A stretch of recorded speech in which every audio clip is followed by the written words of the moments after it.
Hello and welcome to the midseason review for ProBro 2024. Sean, can you believe we're at the midseason for ProBro? I cannot believe Election Day is only a few days away, nor can I believe we are halfway through this fantasy football season. But dadgummit, what a good one it's been so far. That's right. Yeah, Election Day a couple days away. Fantasy football about halfway done. Right? And just like when we have our rule changes in the off season, go vote. It's good for you. It's good. That's right. Yeah, make sure everyone hits the polls. We'll see what happens. Just like we'll see what happens for the rest of the season for ProBro. That's right.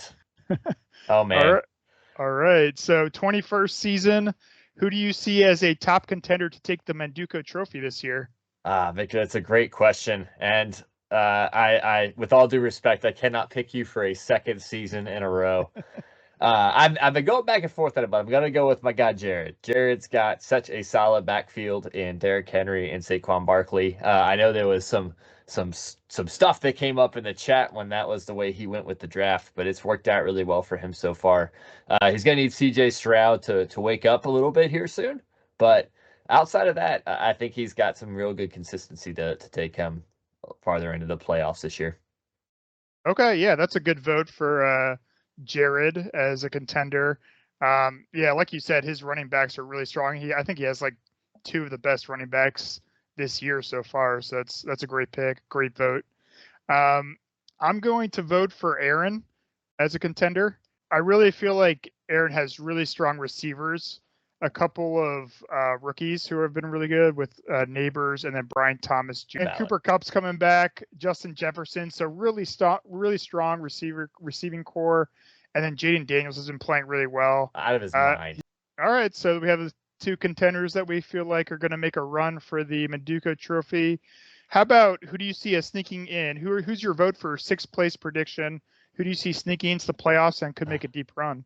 Well, I gotta say, this has been one of the tighter standings we've seen in quite a while, and knowing that sixth place this season is going to be, is correct me if I'm wrong, the second most points outside of the top four will end up as sixth place, right? Because the most points outside of the top four will be fifth. Correct. Yep. Okay, so given that, I'm going to give Allen Christian Soldiers a nod for the sixth place. Yeah, Rudy happens to be in sixth place right now, too. But looking to get Christian McCaffrey back, if he can stay back, because Lord have mercy on the San Francisco 49ers right now, because they're going to need somebody to pray to here soon for all the injuries they've had. But also, Darnell Mooney is an excellent receiver to have in that second slot. I think he's got some solid running backs to Kamara and Swift, and then Josh Allen is just Josh Allen. So I think he's really well positioned to be able to keep the point total up here in the next couple weeks. How about you? Okay, yeah, I like that. I like that vote. I'm gonna vote for the newcomer Angela. I feel like she's gonna have some respect. I feel like she's gonna have some beginner's luck and sneak into the playoffs. Pretty competitive right now with points. But I really like how she has a stack of Lamar Jackson, Zay Flowers, and then Deontay Johnson just got traded to Baltimore. So she has a nice stack of Baltimore receivers with Lamar Jackson, who has been playing really well. I'm on round. St. Brown's always solid. So I like her team. And I think she could make a run into the playoffs with beginner's luck. I was going to say, sometimes being a newcomer to the game works out for people. So good job, Angela. Way to be hanging with it this season. Absolutely. So, what about the best and worst waiver pickups? Anything stand out for you for like fab offers and waiver pickups? For best and worst. So I'm thinking for best right now. I know he's the Buccaneers have had some injuries to their wide receivers, and some of them have been wild. Like Godwin getting hurt there at the very end of the game, right? Yeah. Like on the last pass. Man. But Baker Mayfield has been an excellent pickup for someone who was almost written off, and even though he's been coming back with Tampa Bay, was still kind of written off. He's had a really good season, and I think he's the kind of leader that's going to show that he can still make stuff work with a different cast of characters over there. So I think it's been a really good pickup so far this season. Yeah, so that's a good vote for Baker Mayfield. His seed picked him up for $10. That's been a good value. I had a $10 bid. I was I'm gonna vote for Connor picking up Kareem Hunt for $8. So the Kansas City backfield was kind of like difficult to to interpret, and ended up being Kareem Hunt taking advantage of the role. Some people thought Carson Steele would be the one. Edwards-Helaire By still some people. hurt. We'll get more to that, right? But Kareem Hunt has been scoring touchdown, it seems like, every week that he's been playing. So I feel like that's been the best pickup so far for Connor for $8. Yeah. What about like worst pickups? Anything stand out for you there? So I don't want to rag on anybody, right? I do feel like Believe Land, Ricky, you've had some Cleveland luck, man, and it's just seeing them next to each other is what's crazy. Justin Fields and Jawan Jennings, for a total of $47 to get the two of them. Jennings having that outstanding game with 3 touchdowns and 41 points, has had, let's see, 16 or 17, depending on how you round the decimals up, points since then, and then has gotten hurt.